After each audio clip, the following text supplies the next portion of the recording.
नमस्ते दोस्तों, स्वागत है आपका एमपी टॉक चैनल पर, जहां हम लेकर आते देश दुनिया की सबसे अहम और ताजा खबरें। मैं हूं भुवन शांतनु और आज हम चर्चा करेंगे ऐसे मुद्दे पर जो देश में सियासी और सामाजिक तौर पर भूचाल ला रहा है। जी हां, बात हो रही है वक्फ संशोधन अधिनियम 2025 की, जिस पर सुप्रीम कोर्ट में जोरदार बहस चल रही है। सुप्रीम कोर्ट ने इस नए कानून पर तत्काल रोक लगाने से इनकार कर दिया है, लेकिन केंद्र सरकार से कुछ ऐसे सवाल पूछे जो हर किसी का ध्यान खींच रहे हैं। आखिर क्या है ये सवाल, क्यों इस कानून पर इतना हंगामा और सुप्रीम कोर्ट ने क्या क्या कहा, चलिए इस खबर को और गहराई से समझते हैं। नई दिल्ली, नए वक्फ संशोधन अधिनियम 2025 को लेकर देश में सियासी तूफान थमने का नाम नहीं ले रहा।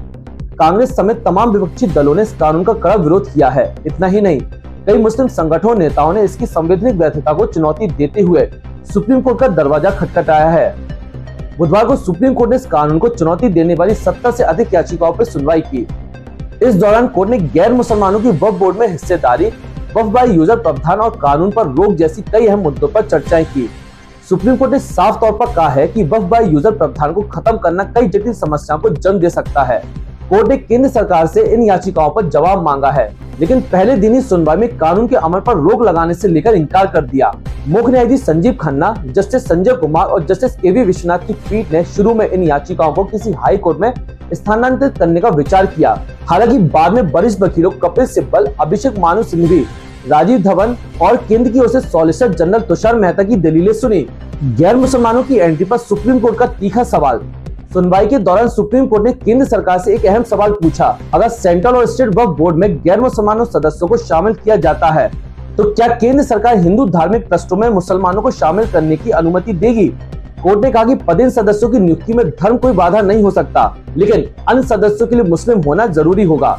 इस सवाल ने सियासी गलियारों में नई बहस छेड़ दी है। कोर्ट ने कहा कि अगर इन प्रावधान को हटाया गया तो पुराने वक्फों को रजिस्टर करना मुश्किल हो जाएगा। कोर्ट ने पूछा, ऐसे वक्फों के पास कौन से दस्तावेज होंगे, इससे कई पुराने वक्फ खत्म हो जाएंगे। कोर्ट ने माना कि इस प्रावधान का कुछ दुरुपयोग हुआ है, लेकिन वास्तविक वक्फ भी है जिन्हें नजरअंदाज नहीं किया जा सकता। मुख्य न्यायाधीश ने कहा, मैंने प्रीवी काउंसिलिंग के फैसले को पढ़ा है, वक्फ बाय यूजर को मान्यता दी गई है, अगर आप इसे खत्म करते हैं तो ये बड़ी समस्या होगी। कोर्ट ने यह भी कहा कि विधायिका किसी पुराने फैसले, आदेश या डिक्री को शून्य घोषित नहीं कर सकती। दूसरे ओर सॉलिसिटर जनरल तुषार मेहता ने दावा किया कि मुस्लिम समुदाय का बड़ा वर्ग वक्फ अधिनियम के तहत शासित नहीं होना चाहता, तब मुसलमानों को हिंदू बोर्ड में शामिल करेंगे। सुप्रीम कोर्ट ने सॉलिसिटर जनरल से दो टूक सवाल किया, क्या आप कह रहे हैं कि अब मुसलमानों को हिंदू धार्मिक बोर्ड का हिस्सा बनाने की अनुमति दी जाएगी, इसे स्पष्ट करें। कोर्ट ने कहा कि 100-200 साल पहले किसी सार्वजनिक ट्रस्ट को वक्फ घोषित किया गया था तो उसे अचानक वक्फ बोर्ड के अधीन नहीं लाया जा सकता और न ही उसे अमान किया जा सकता। कोर्ट ने जोर देकर कहा, आप इतिहास को दोबारा नहीं लिख सकते, वक्फ बाय यूजर को मान्यता दी गई है, अगर आप इसे खत्म करते हैं तो ये बड़ी समस्या होगी। सुनवाई की शुरुआत में मुख्य न्यायाधीश ने कहा कि दो मुख्य पहलू हैं। पहला, क्या सुप्रीम कोर्ट को इस मामले की सुनवाई करनी चाहिए या इसे हाई कोर्ट को भेजना चाहिए। दूसरा, याचिकाकर्ता और केंद्र सरकार अपने तर्क स्पष्ट करे।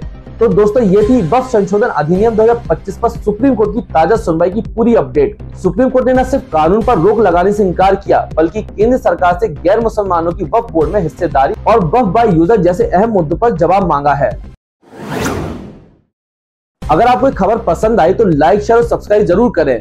मैं हूं भुवन शांतनु, फिर मिलते एक नई खबर के साथ। नमस्ते।